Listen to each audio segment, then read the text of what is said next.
आइए मित्रों, मैं इंजीनियर अमलेश कुमार अमर अभी आपको रीजनिंग के 3 महत्वपूर्ण क्वेश्चन का चर्चा करने के लिए जा रहा हूं, जो अति आवश्यक विभिन्न प्रतियोगिता परीक्षा में पूछे जाते हैं।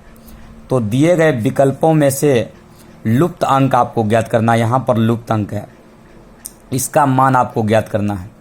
अब आप ध्यान दो, आप इसको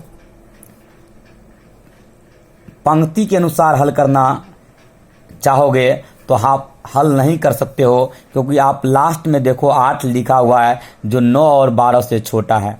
अब आप इसको स्तंभ के अनुसार देखो। जैसे ही आप स्तंभ के अनुसार देखोगे तो लास्ट में 45 बड़ा है, इसका मतलब आप इसको हल किसके अनुसार कर सकते हो? स्तंभ के अनुसार। अब 9 और 6 को क्या करे? जोड़े, घटाए, गुना करे, भाग करे, ताकि हमको कितना लाना है? 45। आप 9 और 6 को जोड़ोगे तो 15 आ जाएगा, 9 से 6 घटाओगे 3 आ जाएगा, और 9 का 6 से गुना करोगे 9 6 का 54 आ जाएगा, 45 नहीं आएगा। तब आप क्या कर सकते हो? 9 का आप स्क्वायर करो, 9 का स्क्वायर 81 और 6 का स्क्वायर 36, और घटा कर देखो 81 से जैसे 11 से 6 घटेगा 5, ये 7 में से 3 घटेगा यानी 4, 45 आ गया।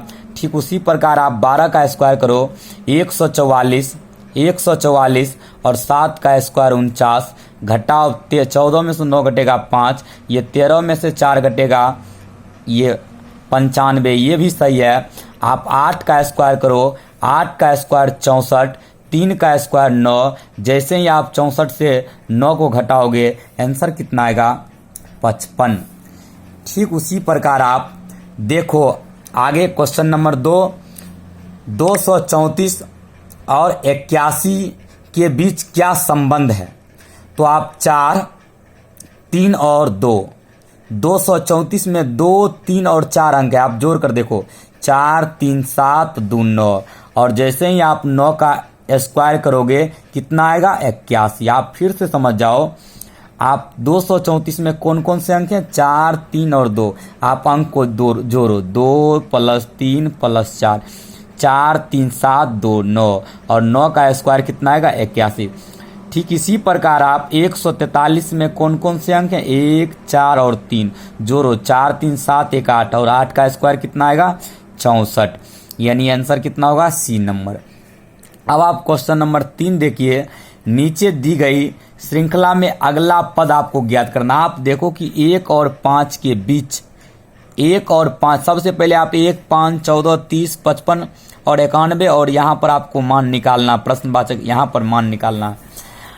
जैसे ही गुना में रहता तो बहुत बड़ा, आपको 30 गुना रहता तो बहुत बड़ा, हजार लाखों आपको देखने को मिल सकता था, लेकिन यहाँ पर 1 से बढ़कर कहाँ तक गया है? 91 तक।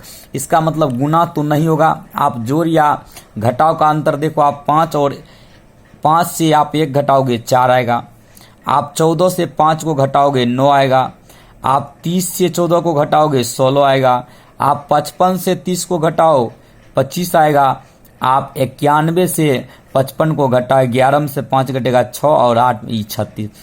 अब आप देख रहे हो कि 5 और 1 के बीच का जो अंतर है वो कितना का है? 4 का। 14 और 5 के बीच का जो अंतर है वो 9 का, यानी ये 2 का स्क्वायर 4, 3 का स्क्वायर 9, 4 का स्क्वायर 16, 5 का स्क्वायर 25, 6 का स्क्वायर 36, अब 7 का स्क्वायर 49, यानी 91 में आपको कितना जोड़ना पड़ेगा? 49, यानी 9 1 10 के 0, 9 4 13 1 14, यानी इसका जो आंसर होगा वह कितना होगा?